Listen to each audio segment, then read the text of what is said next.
വിവാദങ്ങൾ ഒഴിഞ്ഞ തൃശൂർ നഗരം പൂരാവേശത്തിലേക്ക്. ആനകളുടെ ഫിറ്റ്നസ് പുനഃപരിശോധിക്കാനുള്ള വനം വകുപ്പിന്റെ വിവാദ തീരുമാനം പിൻവലിച്ചു. തീരുമാനത്തെ തിരുവമ്പാടി പാറമേക്കാവ് ദേവസ്വങ്ങളും ആന ഉടമകളും സ്വാഗതം ചെയ്തു.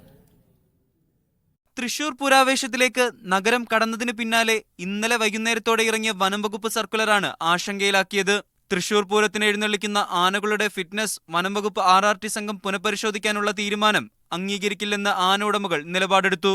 വെറ്റിനറി ഡോക്ടർമാർ ഫിറ്റ്നസ് നൽകിയ ആനകളെ വീണ്ടും പരിശോധനയ്ക്ക് വിധേയമാക്കാനായിരുന്നു തീരുമാനം. ഏപ്രിൽ 19 തൃശ്ശൂർ പൂരം എന്നുള്ളത് എല്ലാവർക്കും അറിയാം.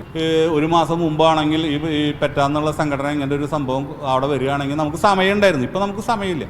ഇതോടെ വനം വകുപ്പ് പുതിയ ഉത്തരവിറക്കി. ആനകളുടെ ആരോഗ്യം പരിശോധിക്കാൻ വെറ്റിനറി ഡോക്ടർക്ക് ചുമതല നൽകി. RRT അംഗങ്ങളുടെ എണ്ണം 5 ചുരുക്കി. തീരുമാനത്തെ ആന ഉടമകളും സ്വാഗതം ചെയ്തു. ഉത്സവങ്ങൾ ഏറ്റവും നല്ല രീതിയിൽ തൃശ്ശൂർ പൂരം പോലുള്ള ഇത്രയും വലിയൊരു മഹോത്സവം ഏറ്റവും നല്ല രീതിയിൽ നടക്കുന്നതിന് വേണ്ടിയിട്ടുള്ള എല്ലാ പൂർണ്ണ പിന്തുണയും കേരള എലിഫന്റ് ഓണേഴ്സ് ഫെഡറേഷന്റെ ഭാഗത്തു നിന്നുണ്ടായിരിക്കും. വിവാദങ്ങൾ ഒഴിഞ്ഞതോടെ നഗരം പൂരാവേശത്തിന്റെ വർണ്ണവിസ്മയ കാഴ്ചകളിലേക്ക് നീങ്ങുകയാണ്. മീഡിയ 1 തൃശൂർ.